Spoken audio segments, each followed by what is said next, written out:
Hello cardboard lovers, it's Cardboard Badger here. I hope you're doing well, and today we have for you a $40 upgrade to the Edge of Eternities World Shaper Commander Precon. So why exactly am I doing this? Well, this is the first pre-constructed deck I have ever purchased and played. The reason for doing it is one, Edge of Eternities, really enjoyable set as far as I'm concerned, and also I have not played a landfall deck ever. I have always wanted to, so I thought, let's just buy one.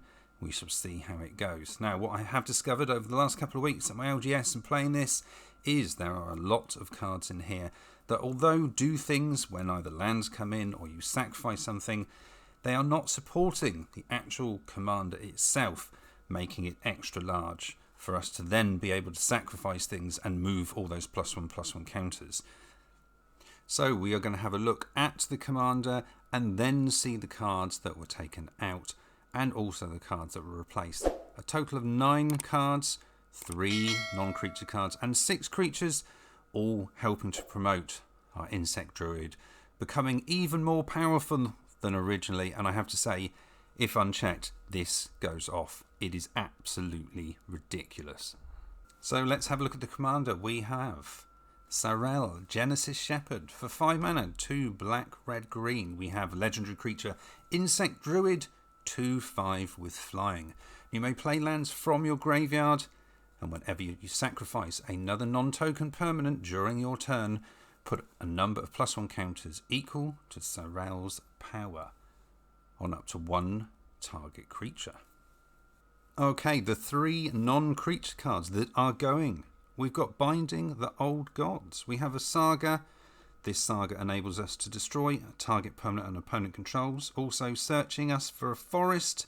And the final chapter, creatures you control gain Death Touch until the end of turn.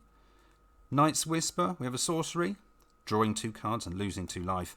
And we also have Hammer of Perforus, legendary enchantment artifact, giving all our creatures haste. And for 2 and a red, we can tap it, sacking a land and creating a 3/3 colourless golem enchantment creature token. Going into the deck instead, we have Bioengineered Future, a 3 mana enchantment. When this enchantment enters, you create a lander token, which is similar to the second part of our saga. In addition to that, each creature you control enters with an additional +1/+1 counter on it for each land that entered the battlefield under your control this turn, and we have the opportunity to do this multiple times, enabling us to get lots more +1/+1 counters on to our creatures, which is great because we are also playing Garruk's Uprising for 3 mana, 2 and a green. We have an enchantment with when Garruk's Uprising enters the battlefield, if you control a creature with power 4 or greater, draw a card. Creatures you control have trample, and whenever a creature with power 4 or greater enters the battlefield under your control, draw a card. And we're also playing Retreat to Hagra for 3 mana, 2 and a black. We have an enchantment with landfall, and when a land enters, we can choose one of the following. Target creature gets +1/+0 and gains Death Touch until the end of turn, reasonably similar to the final chapter of our saga that we are now not playing. Or each opponent loses 1 life and you gain 1 life. Next, we're going to have a look at the 6 creatures that are not making the cut. We have Cheery, Master of the Review. We have a 1/1 human shaman. When you sacrifice a permanent, you put a +1 counter on it, and when it dies, it deals damage equal to its power to any target. And also we have Mayhem Devil, a 3/3 devil. When a player sacrifices a permanent, this creature deals 1 damage to any target. Also, Augur of Autumn, 3 mana, 1 green. We have a 2/3 human druid. We may look at the top card of our library at any time. We may play lands from the top of our library. And if we have Coven, we can cast creature spells from the top of our library. Also, Satyr Wayfinder, 2 mana, 1 and a green. We have a 1/1 Satyr.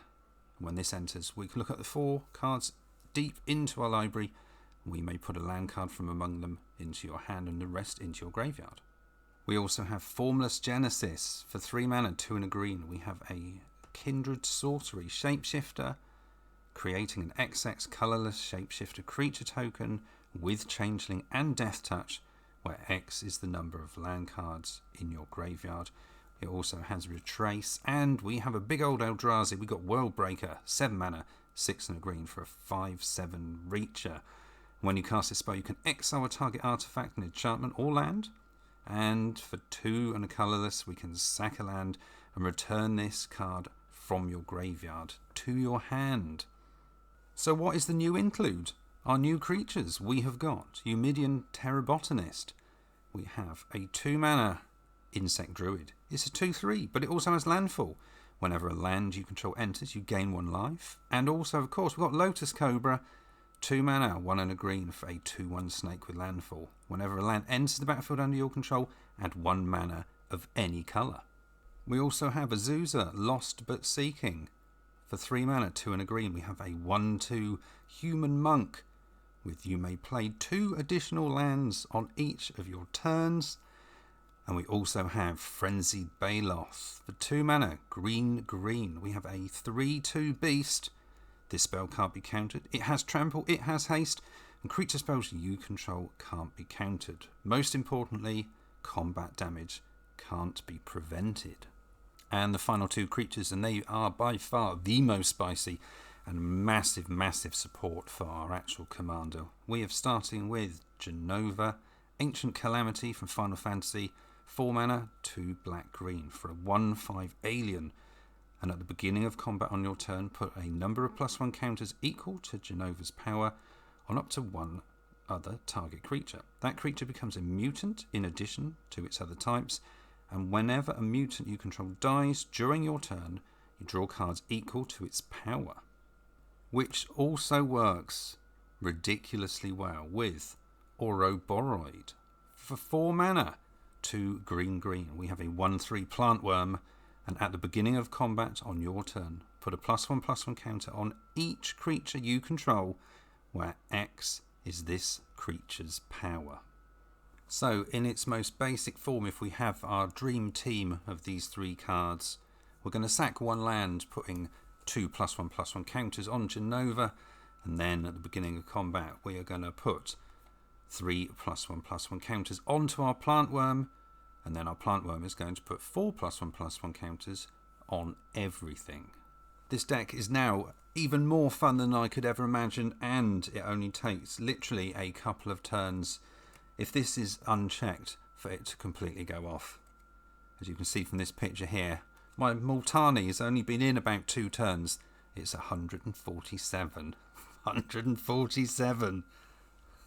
So there we have it. That is the $40 upgrade to the Edge of Eternities Commander deck, World Shaper. I hope you've enjoyed this, and if you happen to have upgraded your deck but in a different way, please let me know in the comments below. And also, if you do happen to go down this route and use some of these cards, please let me know just how ridiculously large you managed to get your creatures. I'd be very interested to know indeed. Other than that, I'd just like to say, I hope you've enjoyed this. If you have done so, please like, share, subscribe, do all the usual business. It will help out the channel hugely. Thank you in advance. And other than that, all I'd like to say is thanks for watching, people, and we'll see you again soon here on Cardboard Badger.